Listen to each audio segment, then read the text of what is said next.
Hello everybody, my name is Caitlin and welcome back to my channel where we discuss all things horror and horror related. And today I'm giving my quick review of the new David Cronenberg film, Crimes of the Future. First off, it was a bit of a struggle to see this movie. I saw it later than I wanted to. I live in the southern part of the United States and we had a tropical storm come through this last weekend, so I wasn't able to get to the theater. So there's just been a lot going on, but I wanted to come on here real quick and give my review of the film. I know the response so far has been pretty mixed amongst both fans of Cronenberg and those who are fairly new to his work. I'll start off by saying I'm a huge fan of David Cronenberg. I love his work such as The Fly, of course, is a horror classic, but I'm really more of a fan of his lesser mainstream work, his stuff from like the early 70s, 80s, things like Videodrome, Scanners, The Brood. And Crimes of the Future has that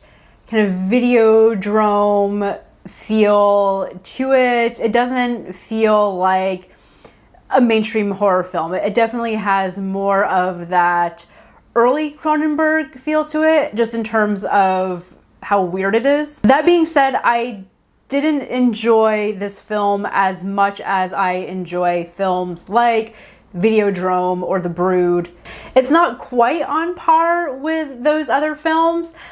However, that also may change. This is my opinion after seeing the film a couple days ago. The more the time passes and the more I have to think about it, this very well could become one of my favorite Cronenberg films. As it stands right now, I don't think it lives up to his older work, but that doesn't mean that I didn't enjoy it. When the first poster started coming out for this film, I think in March or April, I was super hyped for it. I loved that original poster. It had an almost kind of Blade Runner feel to it. And so I was very hyped by that one image and already had like a vision in my head of how this film was going to look and feel. And the actual film is completely opposite of what I thought it was going to be. Aesthetic-wise, this film is a lot darker and grimier than I thought it was going to be. This definitely takes place in a dystopian type future.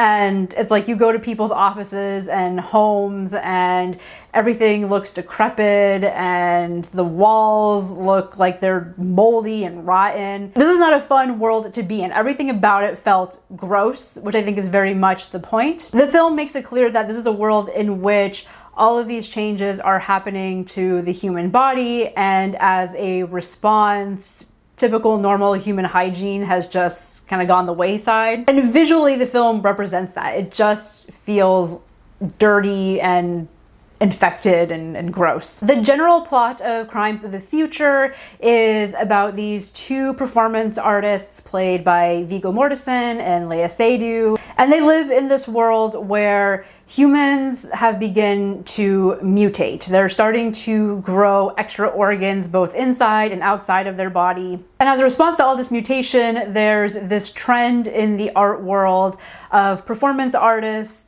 who are putting their bodies on display essentially for spectators. And this is what Viggo Mortensen and Lea Seydoux's character do as well. They do these surgery performances. Viggo Mortensen is one of these humans that is growing extra organs inside of him, and they create this performance where he goes under the knife and has surgery, and they take out the extra organs and put them on display for spectators. There's also this whole creative process with it where they put tattoos on the extra organs as well to make it look more artistic or beautiful. So a running theme throughout this whole film is how humans in this world are trying to find meaning in these bodily changes that are happening to them, trying to find meaning in this very grotesque evolutionary event that's happening. So you have these performance artists, and then at the same time you have these, I believe they're doctors or scientists. One of them is played by Kristen Stewart.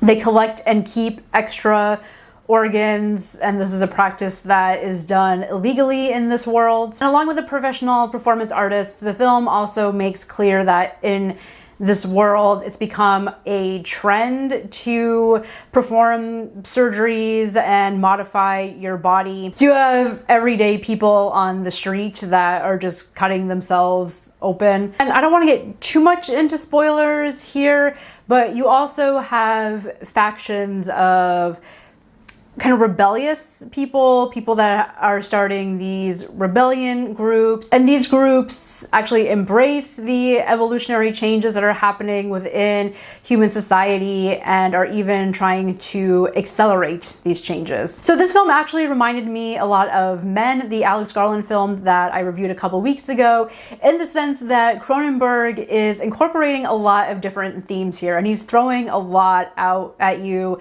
throughout the runtime. Similar to Men, this is a fairly short film. It's only an hour and 40 minutes, but you're getting a lot. There's a lot of character exposition of characters kind of explaining what's happening, but also talking in these very abstract ways. So it is a bit difficult to know what's going on in this world, especially if you're not closely paying attention to what the characters are saying. And as I mentioned earlier, he's dealing with a lot of very abstract, kind of esoteric ideas in terms of, you know, what is meaning? How do we as human beings find meaning in things? The relationship between finding meaning and art, and how oftentimes we use art to just understand the world around us, understand our experiences, and then we use art to help make meaning of our experience. And then of course there's the questions of what is art? What can be considered art? He's dealing with ideas around spectatorship and how seeing is knowledge. Like we get knowledge and we understand things by seeing them. There's also commentary around the private versus the public. And as an artist, what do you keep private for yourself versus what do you share with your audience? Which feels like a very poignant message, especially in today's time of social media where the private often becomes public. And on top of all these questions around art and meaning and spectatorship, he's also bringing in ecological messages as well. I don't believe the film ever explicitly says why humans have started to mutate, but he's heavily hinting that it has something to do with the environment and environmental degradation. There's a lot of talk in the film about plastics, and I know that there have been studies that have come out in real life around the phenomenon of microplastics and having microplastics in the food we eat and the water we drink, and what these microplastics are doing to our biology, which feels like a theme that David Cronenberg would be interested in exploring. So you have that theme in there as well. The idea that the more toxic our world becomes, eventually our bodies are going to have no choice but to start changing and evolving to the environment that we live in. And of course, if our bodies start changing from what we're accustomed to and what we consider human, then what do we become? If we start evolving and changing into something else, are we still human? Are we something different? If we are something different, what is that being? So he's asking all of these questions throughout the film. And again, none of this is explicitly stated. It's all just very much hinted at through the dialogue and the performances and how characters choose to interact with each other. This is a dense film and it's a slow burn as well. It's a film that takes its time. There's not a lot of action throughout it. That being said, the biggest praise I have for this film is the practical effects. As with every David Cronenberg film, this film has amazing, very grotesque looking practical effects. And I would say overall, it's not a very gory film. There are definitely the scenes with like surgeries and autopsies that happen where you see characters being cut open and they have organs being taken out. That's probably the most extreme that the gore goes. Other than that, he's really just using this very grotesque imagery. Even the equipment that these mutated humans use to help them eat or help them sleep are very ridiculous and over the top and just very unsettling to look at. You have scenes of Viggo Mortensen's character sitting in this chair and the chair looks like a human skeleton, And the chair is supposed to adapt to his changing body and help him eat and help him digest food. And the whole thing looks very unpleasant. It's just Viggo Mortensen sitting in this like skeleton chair, and the chair is moving him all around and trying to adjust to his body, and the whole thing just looks so painful. But I love the imagery of the skeleton chair, which is very much representative of like old human anatomy, what we think of as like human anatomy.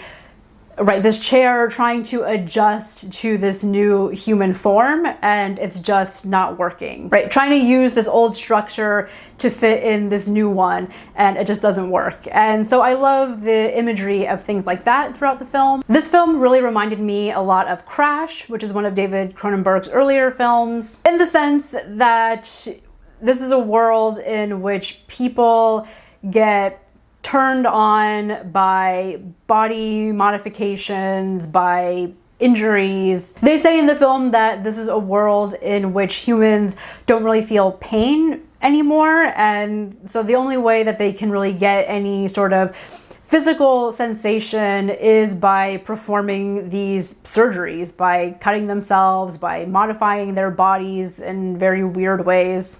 They say in the film that surgery is the new sex, and you have characters getting turned on by watching other characters getting cut open, by looking at their surgical wounds. It's very similar to Crash, where you have characters that get off by getting into car accidents and hurting themselves physically. So the whole connection to sex and surgery, that very much felt like a classic Cronenberg trope. So overall, I would say that I enjoyed Crimes of the Future. Again, I don't think it's one of Cronenberg's best films, but I didn't hate it. If you're a fan of his work and you haven't seen it yet, then by all means, I would say check it out and give it a chance. If you're not really familiar with his work, or if you know you're someone that is just not into the high concept, arty horror films, you might want to pass on this one, or just wait until you can stream it. I'm sure it'll be available to stream in a few weeks from now. This is definitely one of those films where once I get more time, I would love to go back and revisit it and do a deeper analysis of it and all of the themes that it touched upon. There are many things about this film that I still don't understand. Again, I don't want to get into spoilers in this review, but there's an autopsy scene that happens toward the end. There's a whole thing where a character is cut open and the spectators are around and they're looking at his organs and they all get freaked out by what they find. And I wasn't entirely sure what they were getting freaked out about or what was really happening. So there's just a lot in this film that I know I have to go back and rewatch it because I just did not understand everything. But what I was able to understand, I enjoyed and appreciated. So those are my brief thoughts on Crimes of the Future. Did you see this film? If so, what did you think about it? Let me know in the comments down below, and I will see you next time. Thank you so much for watching.